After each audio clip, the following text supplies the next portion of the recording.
Saudi আরবে দেহ ব্যবসার অভিযোগে 7 নারী সহ 12 প্রবাসী গ্রেপ্তার।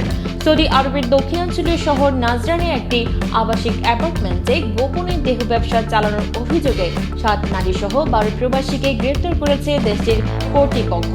অভিযানের খবর নিশ্চিত করেছে সৌদি দৈনিক আল রিয়াদ। এই অভিযান পরিচালনা করে নাজরান পুলিশের special task and duties force, যা সমন্বিতভাবে কাজ করেছে general directorate of community security ও অ্যান্টি হিউম্যান ট্রাফিকিং ইউনিটের সঙ্গে। সৌদি স্বরাষ্ট্র মন্ত্রণালয়ের এক বিবৃতিতে বলা হয়, পাবলিক নৈতিকতা লঙ্ঘন ও মানব পাচার বিরোধী কার্যক্রমের অংশ হিসেবেই এই অভিযান পরিচালনা করা হয়েছে।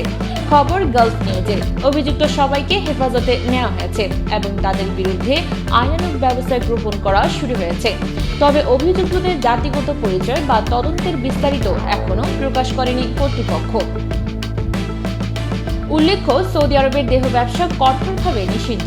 অনেক সময় এ জাতীয় অভিযানে দেখা যায় কেউ কেউ জোরপূর্বক বা প্রতারণার মাধ্যমে এই চক্রে যুক্ত হন। এজন্য তদন্তে দেখা হয় সংশ্লিষ্টরা মানব পাচারের শিকার হয়েছেন কিনা। এই মামলাটি এখন পাবলিক প্রসিকিউশনের কাছে হস্তান্তর করা হয়েছে।